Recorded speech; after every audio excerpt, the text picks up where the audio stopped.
Hi everyone, welcome to Potluck Food Talks. I'm here with Phil, aka Sleepy Boy. Why do you have that nickname today? Because I was Sleepy Boy, man. I've been working in a busy kitchen, and it's 9 o'clock in the morning. We've been trying to connect my fucking microphone for the past half hour. And I'm a sleepy boy. Leave me alone. So how has it been the last weeks? Have you cooked or eaten anything interesting? Yeah, I cooked loads of shit. The last weeks was super busy. It's September. It's high season here in Berlin. It's like gallery weekend and Berlin Marathon. And so restaurant and the hotel is super busy. Crazy busy. That's why I'm such a sleepy boy. But yeah, we've been cooking a lot of really nice stuff. I haven't gone out to eat anywhere. And at home, I've been living like some hermits after, the zombie apocalypse breaks out, who doesn't leave his bunker, just kind of eating lentil soup every day. Yeah.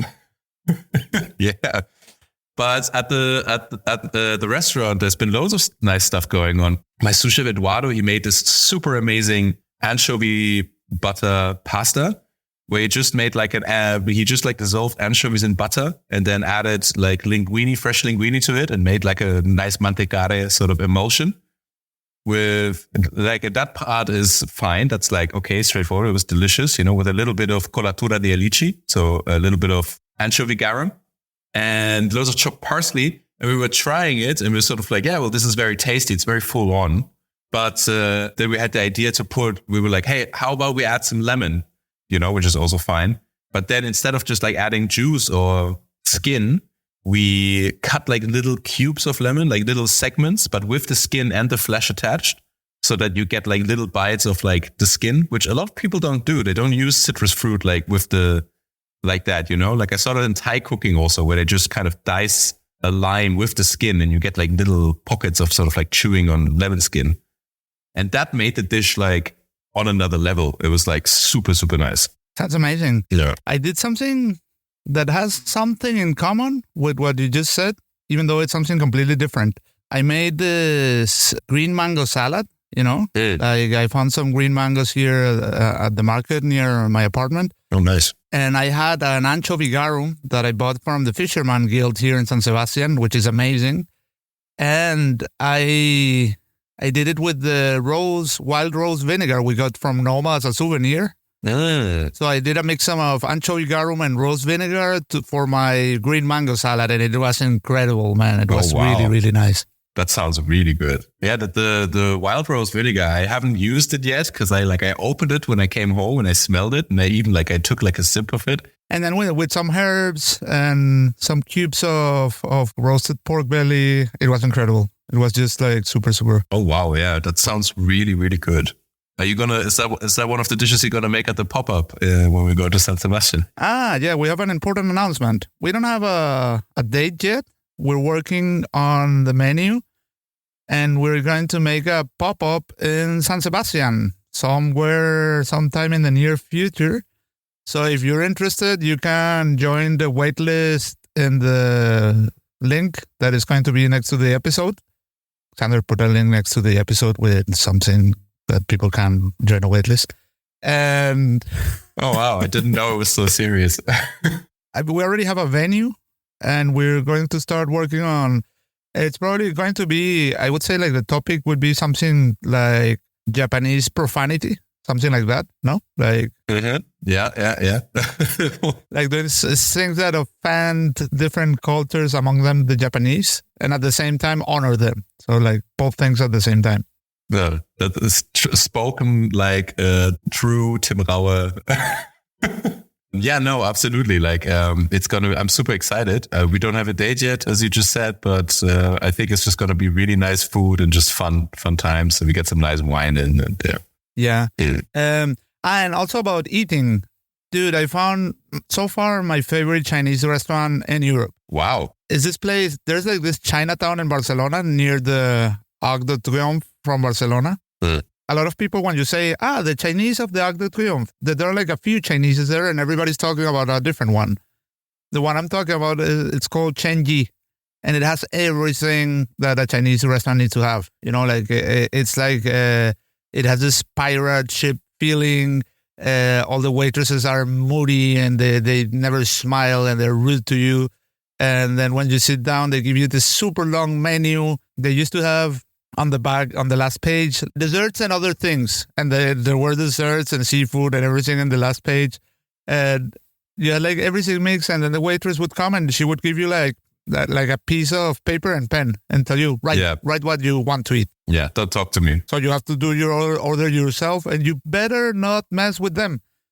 I also heard stories that there was this group and someone tried to play really smart. He was like, no, this is not what I ordered. And the waitress was like, yes, that's what you ordered. And he was, no, it wasn't. And she took the plate and he left without eating for the whole dinner. He didn't get anything from the kitchen. I love how Chinese restaurants have this like thing where we kind of, like you say, it's sort of like, oh, it has everything a Chinese restaurant needs, like angry waitresses. And I'm kind of like, it is like that, isn't it? And it's kind of like this weird, or like the long menu. It's a weird sort of like half masochist experience going to a Chinese restaurant like that as a non-Chinese person, because you just get treated so strangely. Like you get treated so badly, then you sit down, you get this long menu, you're so confused, you're like, what the fuck is going on? But part of this feeling is like the kind of excitement of going to this restaurant. And everything is like chaotic, you know, like the dishes were numbered, but they were not in order. You know, there were just random numbers, one after the other. As if somebody said, what dishes do we have on the menu? And you just say the first thing that comes to your head.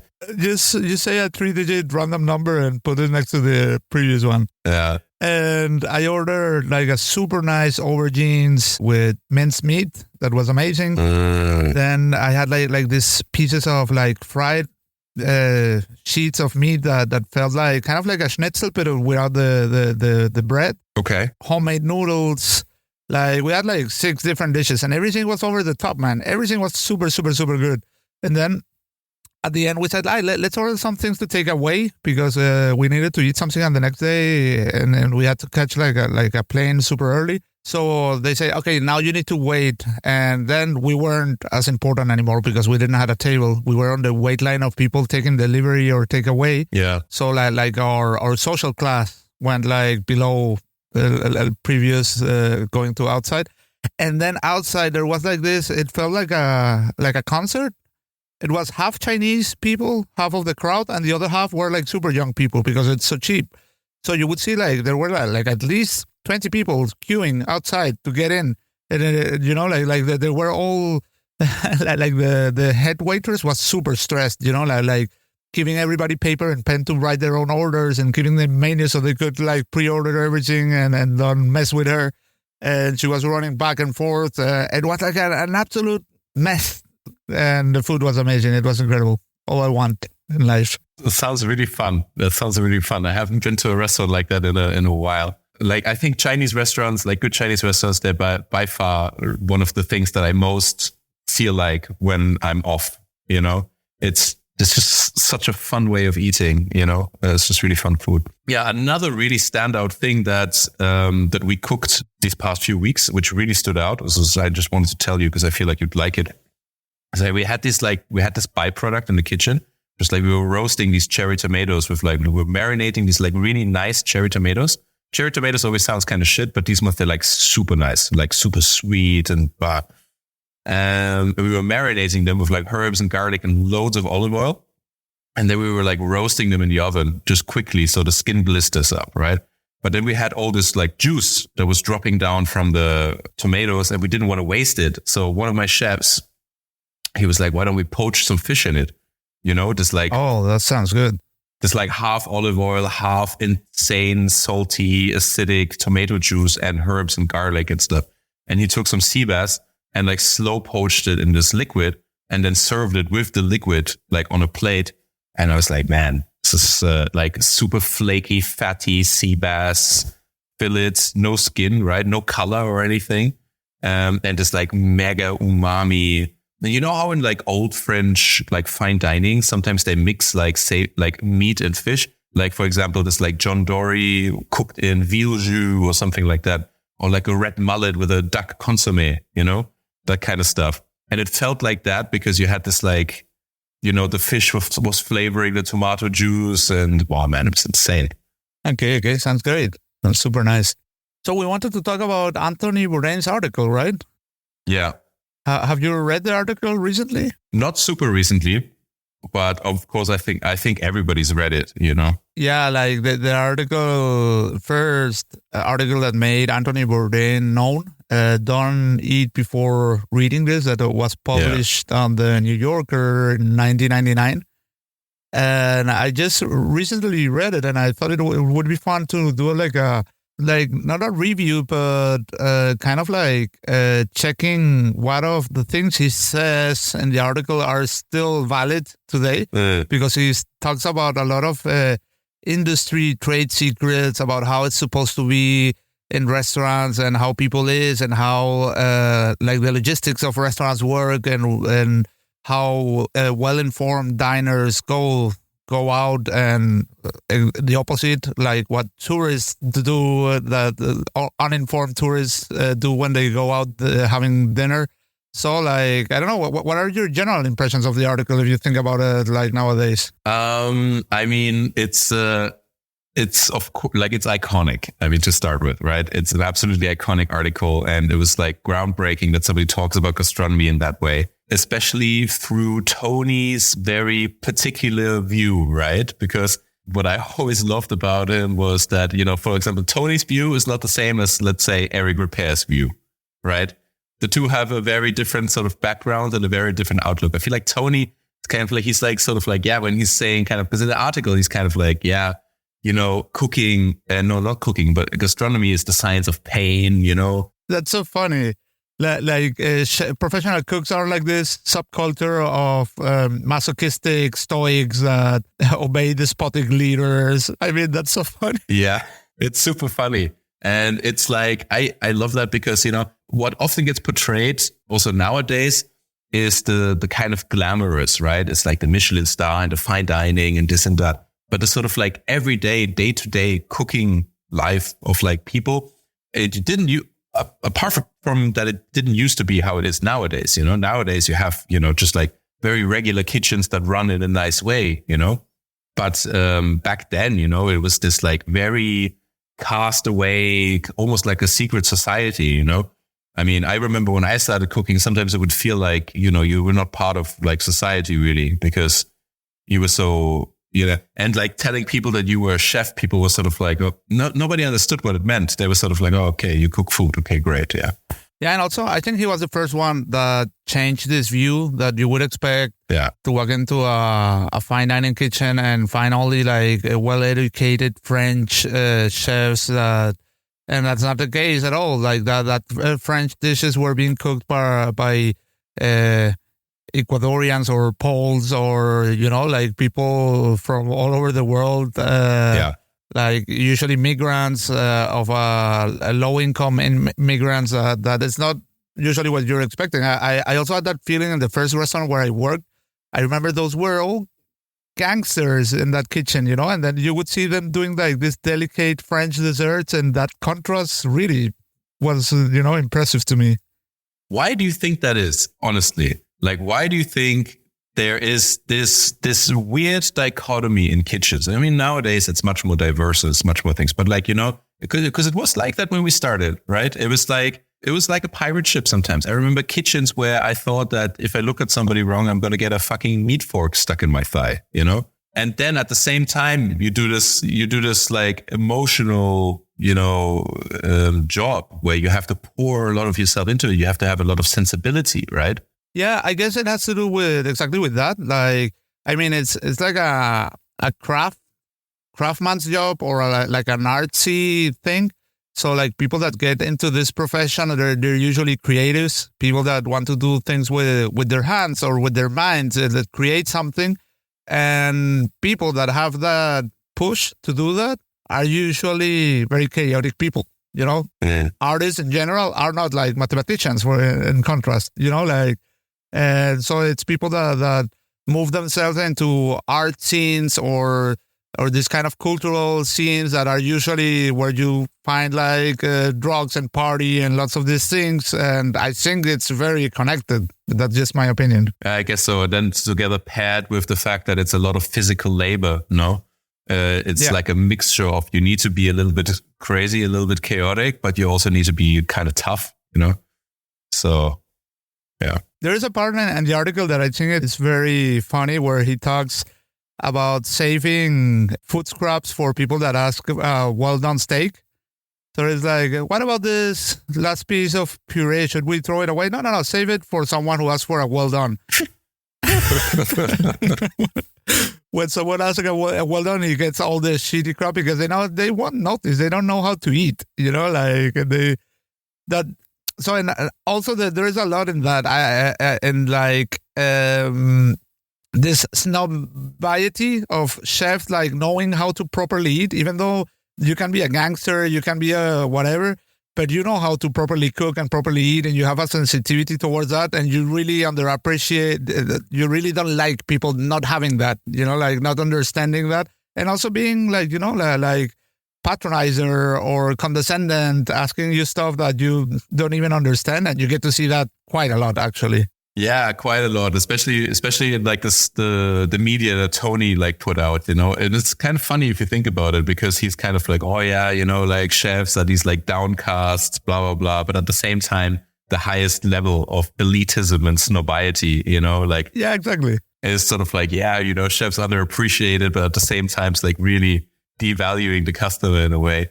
But have you seen this kind of scenes of people messing with bad diners? Yeah, of course.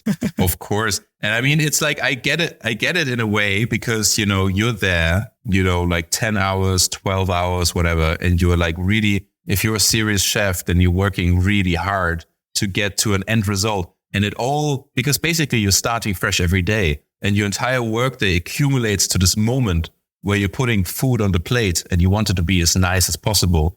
And then when somebody takes that decision out of your hands, it feels very frustrating, because you're like, I just spent all this time preparing for this moment, and now you're making a decision that is kind of not enabling me to do the end result that I wanted. It feels like premature ejaculation, You're not like, you're like, well, fuck, this was all for nothing.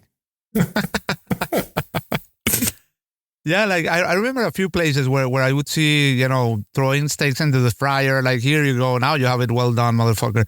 Or I remember once also, like, I was like, what is this in the microwave? And there was this piece of meat, like, super overcooked, and the sous chef came in, leave it. Just spinning and spinning. And it was for someone who asked their steak well done. Honestly, I've done it before, and I want to defend it, because it's like, man, you order your steak well done, and then but it's not just that, right? It's like, I want my steak well done, but why isn't it here in 10 minutes?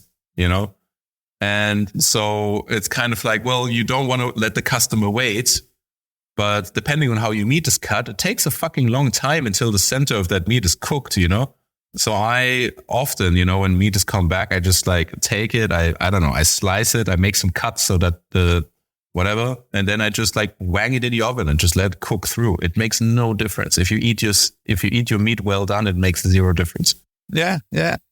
I've also seen like service people being like that with customers. I was recently in a place with a famous cheesecake, and I was queuing, and there was like a lot of people queuing also for the cheesecake. And then at some point there was this lady, like an Asian lady, and she was doing something you should never do in a place like this. She would order something, and she would get it. She would order the next thing, and she would get it. And at some point, the barman said, hey, do you speak English? You? Okay, tell her to order everything at the same time. Do not fuck around ordering everything like in batches. And I said, everything at the same time. And she was like, yes, same time. And then she did it again. She had like 3 drinks, something else. And the guy, what else do you want? And she was like, cheesecake, two portions. And he took like two cheesecakes that he had there, like pre-portioned, and you could see they had been there for a while, completely dry. Here you go. Now go. Yeah, well, she got a warning. It's not like she wasn't warned. Yeah, absolutely. And yeah, sort of like stuff like how he talks about things that people didn't really think about, like the super iconic kind of like, hey, why do you think there's a fish special on at the weekend? And I think for a lot of people, that was a shock, that the people were sort of like, what do you mean? I thought it was just like a special dish that people make. And it's kind of like, well, no, it's... It's just stuff that you need to get rid of. That's why it's a special. Yeah, it's like if you eat the fish, if you eat the bouillabaisse on a Monday, that's on a special offer, you know. Now there are like this digital menus where they do that automatically. Like they dynamize prices. Like if the restaurant is completely full, the prices will go a little bit down and a little bit up. And if it's completely empty, the prices will go a little bit down. Like just subtle. And that already plays that like, more incomes at the end of the month. But you can also program this kind of menus to get rid of the thing you want to get rid of the kitchen. Like I have this last 2 steaks or whatever, and it will be shown first. So when people go, because on this, you can see it on your phone or on a tablet, it will be like the first thing. And these are already proved Amazon tactics to sell more, but just on the digital domain. That's crazy.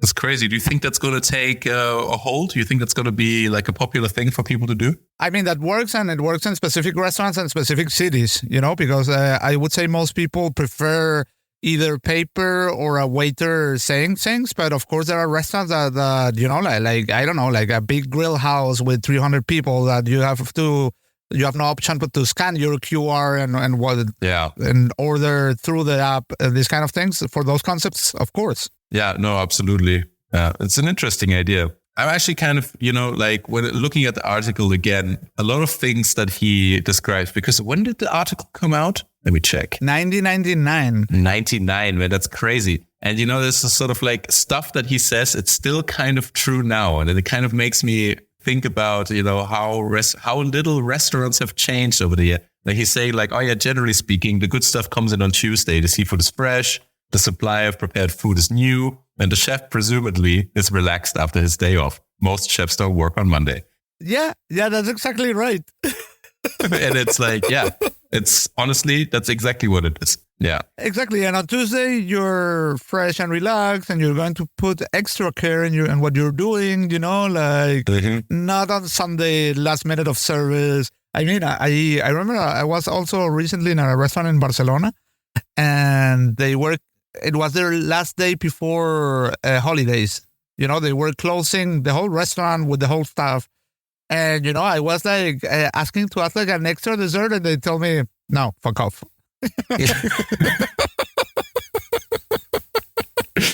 Yeah, I get it. And I understood it. I was like, okay, I get it. Yeah. I know. Yeah. There's also an interesting thing that I think is so true as many of the things that Tony talks about. Brunch disdain. Like every right, like every respectable chef hates brunches. That's another. Everybody hates brunches. That's another thing that like restaurant owners do, thinking it's a good idea and it's fun for them and their friends. But most chefs hate doing it because you have to do a specific prep for usually only 1 day a week. Like the places I've worked with brunch, it would be like a Sunday, and then you had to come to cook breakfast on a Sunday, do like an extra prep. At the end of the day, it usually wasn't like a good business. It's not that they would make like a good income with that. It's usually like something. Let's try this if it works, and it usually never works unless it's a specific concept for brunches, like a coffee shop that specializes on that. But a restaurant that wants to do brunch once a week, it's just a bad idea. It's just bad for business. It's bad for the people. It's a terrible idea. Like I do like going for brunch if the concept is right. And if it's like, but I have never had a good brunch. I'm sure they are out there. But the good brunches that I've had is, like you say, is going to like a restaurant that does breakfast and brunch. Right. And then they close at fucking 5 o'clock in the afternoon, and that's it. But like you say, if you're a restaurant owner and you come to your team and say, hey, let's do brunch on Sundays. And you're like, man, like, oh yeah, it's just 1 day a week. It's like, yeah, that's exactly the thing. It's kind of like you do the fucking prep for this whole thing for an unspecified amount of people for 1 day, apart from like all the other shit, and then you just like make like a completely new menu for like 1 day. To then not use it the rest of the week. It's just demoralizing. Absolutely. Yeah. It's super, super stupid. And I mean, there's this one brunch place here in Berlin, which is very nice, called Annelies.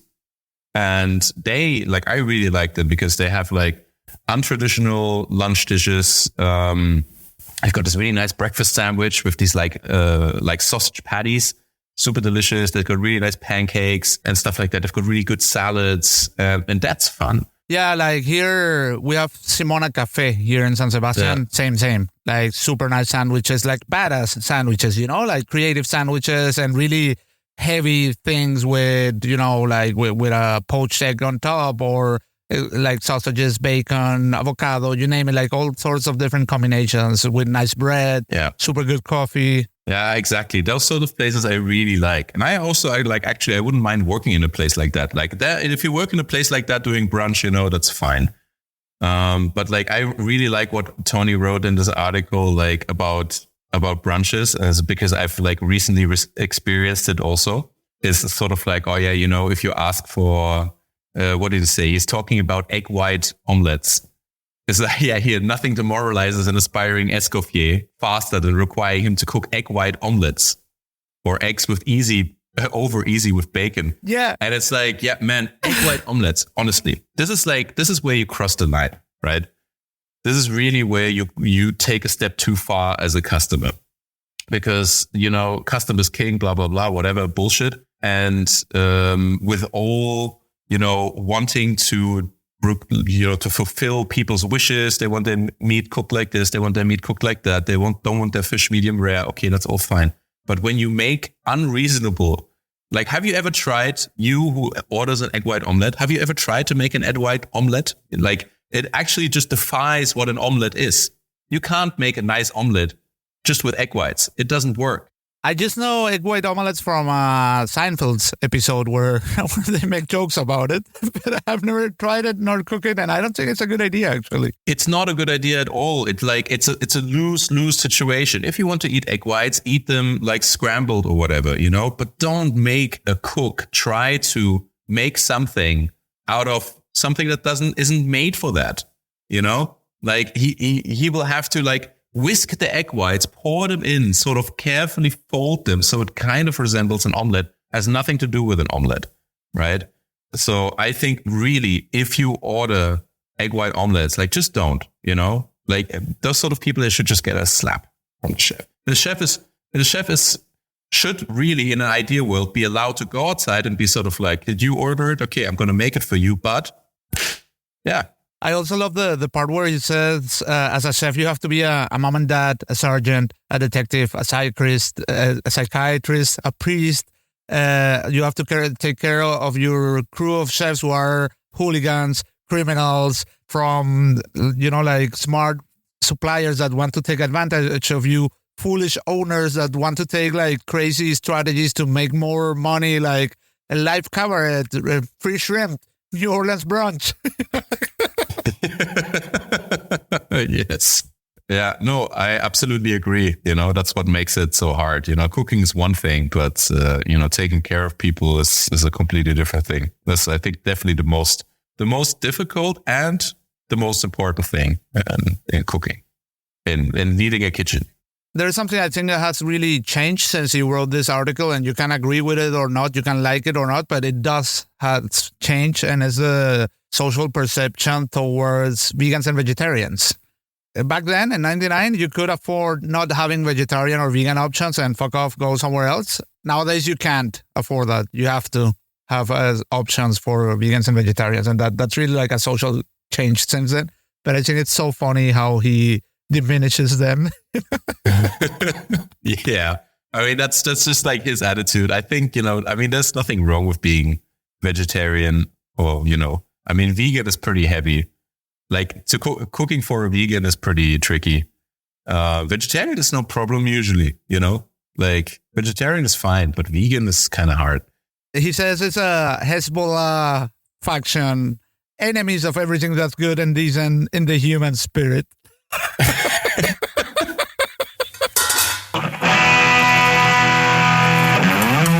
That's it for this week's episode of Potluck Food Talks. If you like what we're doing, make sure to subscribe to the podcast so you never miss an episode. You can also find us on Instagram and TikTok as Potluck Food Talks. The show airs every Monday.